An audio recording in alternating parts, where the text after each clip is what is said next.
और जो आंकड़ा आया उसके 18 लाख रुपया 1 बीघा से कम भूमि का दिया गया, जिसमें राजीव सिंह सुपुत्र श्री रसील सिंह 13,26,316 रुपए दिए गए। कुमारी निकिता सिंह सुपुत्री राजीव सिंह 11,842 रुपए दिए गए। कुमारी नैन्सी सिंह सुपुत्री राजीव सिंह 11,842 रुपए दिए गए। और श्री सुखविंदर सिंह सुपुत्र श्री रसील सिंह जो माननीय हमारे सदन के नेता हैं, उनको 4.5 लाख रुपया जो है सरकारी कोष से डाला गया। ये किस तरह का व्यवस्था परिवर्तन है? ये क्या क्या दोहरा चरित्र आप जनता के समक्ष रखना चाहते हैं कि हम दानवीर भी हैं और ये जो है एक तरफ आप पैसा सरकार से अपने ही खातों में लिए जा रहे हैं। मैं पूछना चाहता हूं, माननीय मंत्री जी भी यहां पे बैठे हैं, क्या ये आपके ध्यान में ये चीजें हैं या सरकार का पैसा जो लोगों का पैसा है वो इसी तरह मित्रों में तो लुटाया जा रहा है, लेकिन खुद भी इसी तरह से लिया जा रहा है। आपदा में भी इस प्रदेश में जब जैसे पीछे आपदा पे भी चर्चा हुई और आपदा में भी लोगों ने दिल खोल के प्रदेश में दान दिया। 250-300 करोड़ रुपए का जो आंकड़ा है सरकार ने प्रस्तुत किया कि पैसा आया है और लोगों ने दिया है। माननीय मुख्यमंत्री जी भी लोगों से मिलते रहे, चेक के साथ फोटो भी आती रही फेसबुक पे।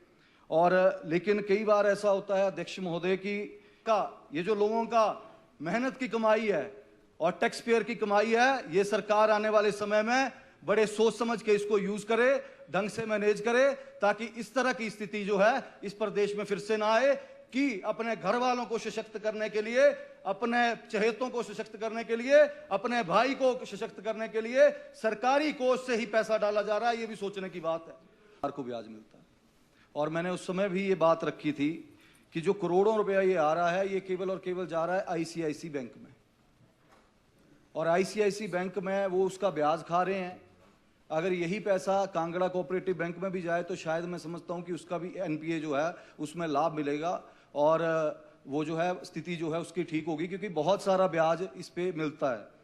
हजारों करोड़ रुपया जो है ये एफडीआर के रूप में, क्योंकि करोड़ों रुपए के टेंडर 100 करोड़ का 200 करोड़ का जितने भी ऑनलाइन टेंडर लगते हैं सारा का सारा पीडब्ल्यूडी और आईपीएच विभाग का पैसा जो है वो आईसीआईसी बैंक में जाता है। साथ ही आपदा में भी इस प्रदेश में जब जैसे पीछे आपदा पे भी चर्चा हुई और आपदा में भी लोगों ने दिल खोल के प्रदेश में दान दिया। 250-300 करोड़ रुपए का जो आंकड़ा है सरकार ने प्रस्तुत किया कि पैसा आया है और लोगों ने दिया है। माननीय मुख्यमंत्री जी भी लोगों से मिलते रहे, चेक के साथ फोटो भी आती रही फेसबुक पे। और लेकिन कई बार ऐसा होता है अध्यक्ष महोदय की विधायक गणों ने भी उसमें उस समय जो है अपनी जो सैलरी है वो भी डोनेट की। विधायक विपक्ष ने भी की, पक्ष वालों ने भी की। मैं भी विधायक हूं, मैंने भी उस समय मैंने अपने विधानसभा क्षेत्र में जितना भी मेरे से वहां पे नुकसान हुआ वहां पे वो पैसा बैठा। हालांकि मैंने जब राजनीति में आया था तो संकल्प लिया है कि एक भी पैसा जो है जब तक राजनीति में हूं टीए डीए जो पैसा आता है वो जनता की सेवा में लगाते हैं और आज भी लगाते हैं। वो भी क्योंकि इस सरकार ने खाते भी खंगाले हैं, सब कुछ किया है, तो वो उनके समक्ष है, सभा पटल पे भी रख सकता हूं। लेकिन कई बार दुख इस बात का होता है अध्यक्ष महोदय कि जब ये लोगों से पैसा लिया जाता है तो कई बार दिमाग में ये चीज आती है कि ये पैसा सही जगह यूटिलाइज हो रहा है कि कहीं अपनों को चहेतों को फायदा पहुंचाने के लिए या कोई भ्रष्टाचार तो नहीं इसमें किया जा रहा है। मैंने एक प्रश्न लगाया था और ये माननीय सदन की संपत्ति है और जल शक्ति विभाग का ये प्रश्न था। अभी 4 तारीख का ये प्रश्न लगा जिसमें, और मैं माननीय उप मुख्यमंत्री जी भी यहाँ पे बैठे हैं, मैं समझता हूँ कि जितनी भी वाटर सप्लाई स्कीम्स यहाँ पे बनती हैं प्रदेश में, जब हम लिफ्टिंग करते हैं, चाहे वो रिवर बेड से करते हैं, दरिया से करते हैं, या कहीं परकुलेशन बेल बनाते हैं या गांव में टैंक बनाते हैं, तो मैं समझता हूँ वहाँ पे पूर्वजों से ही हमारा रहा है कि अगर कोई बॉडी है लोग दान कर देते हैं जगह को। लेकिन बड़े आश्चर्यजनक तथ्य जो है मेरे समक्ष आई और ये सदन की संपत्ति है। मैंने उसमें पूछा था कि प्रागपुर डिवीजन में जो है क्या कोई भूमि जो है वो अधिकृत की गई है, तो उसमें मुझे जो है और किस ये भूमि जो है इसका भुगतान किस व्यक्ति को किया गया और कितनी राशि जो है वो इसमें दी गई। और जो मेरे सामने जो उत्तर आया है उसमें ये आया कि गत 2 वर्षों में जल शक्ति विभाग ने 1 बीघा से कम जो भूमि है जो कि दरिया में ली गई, और दरिया में मैं समझता हूं लाख रुपया बीघा, 50,000 रुपया बीघा आराम से जगह मिल जाती है, और उस भूमि को 18 लाख रुपए में विभाग ने खरीदा। और मैं समझता हूं कि मुझे यह भी बताया जाए कि ऐसे कितने पर्कुलेशन बेल हैं जो प्राइवेट लैंड में बने हैं, कितने ऐसे टैंक हैं जो कि लोगों की भूमि पे बने हैं जिनको पैसा दिया गया और इतनी तेज गति से दिया गया। और जो आंकड़ा आया उसके 18 लाख रुपया 1 बीघा से कम भूमि का दिया गया, जिसमें राजीव सिंह सुपुत्र श्री रसील सिंह 13,26,316 रुपए दिए गए, कुमारी निकिता सिंह सुपुत्री राजीव सिंह 11,842 रुपए दिए गए, कुमारी नैन्सी सिंह सुपुत्री राजीव सिंह 11,842 रुपए दिए गए, और श्री सुखविंदर सिंह सुपुत्र श्री रसील सिंह जो माननीय हमारे सदन के नेता हैं, उनको 4.5 लाख रुपया जो है सरकारी कोष से डाला गया। ये किस तरह का व्यवस्था परिवर्तन है?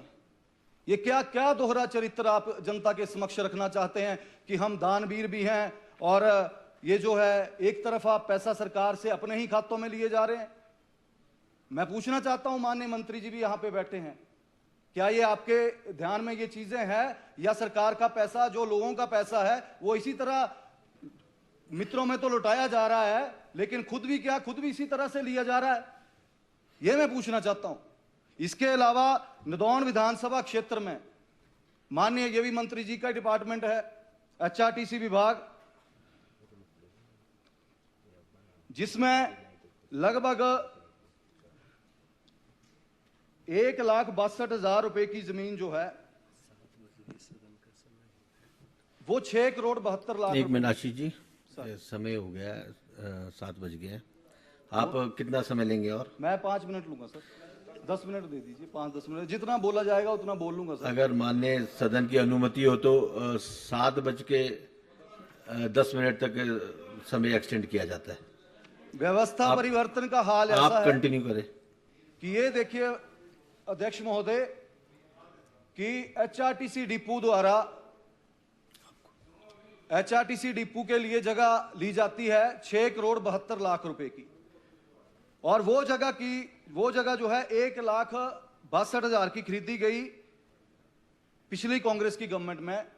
और उस समय जो वहां पे तहसीलदार थे वो आज मुख्यमंत्री जी के OSD हैं यहां पे, अनिल मलकोटिया जी। वही जमीन अब 6,72,00,000 में HRTC विभाग को दी जा रही है। ये किस तरह का व्यवस्था परिवर्तन है? क्या ये जो पैसा जनता का है, इसके ऊपर ये जो माननीय मुख्यमंत्री जी बात करते हैं ईमानदारी और पारदर्शिता की, मैं समझता हूं कि इसके बारे में भी संज्ञान लिया जाए, क्योंकि चुनाव हुए और चुनावों में भी मेरे बड़े भाई यहां पे विधायक भवानी सिंह जी ने कहा कि ये यज्ञ है और आहुति डालनी होती है। मैं समझता हूं यज्ञ जो है, यज्ञ शुद्धिकरण के लिए किया जाता है, और शुद्धिकरण पहले अपना अंतर्करण शुद्ध हो तब यज्ञ सफल माना जाता है। उसमें कोई राक्षस विघ्न नहीं डालते हैं, और नहीं तब अब नहीं डालेंगे ना, अब उस समय डाल रहे थे, अब जब यज्ञ शुद्धिकरण से किया जाएगा तब कोई नहीं बीच में विघ्न डालता है। लेकिन अध्यक्ष महोदय, इस तरह से अगर पैसे की बर्बादी, कुप्रबंधन जो किया जा रहा है सरकार द्वारा, ये बड़े सोचने का विषय है कि एक टैक्स पेयर का पैसा जो है, माननीय मंत्री जी ने, हर्षवर्धन चौहान जी ने कहा कि हम माइनिंग पॉलिसी लाए। मैंने यहाँ पे सदन में भी पिछले दफा कहा था कि मेरे खुद क्रशर हैं, वो अलग बात है कि सरकार के दबाव की वजह से बंद है। दुख इस बात का नहीं है बंद है, वो बंद रहे हैं 2 साल और बंद रहे हैं, कोई फर्क नहीं पड़ता है। दुख इस बात का होता है कि 200-300 लोग हैं जो बेकार अभी जो है, जिनका रोजी रोटी भी बंद की गई है, वो कोई उनका भी प्रबंध हो जाएगा। लेकिन पॉलिसी लाए हैं आप, बहुत अच्छी पॉलिसी लाए हैं, मैंने पढ़ी, पॉलिसी भी पढ़ी, लेकिन उसी दौरान क्या ये भी आंकड़े मैं आपको बताता हूं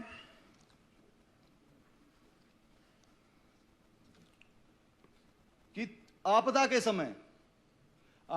समय अफसर भी आप ही की सरकार ने ढूंढा।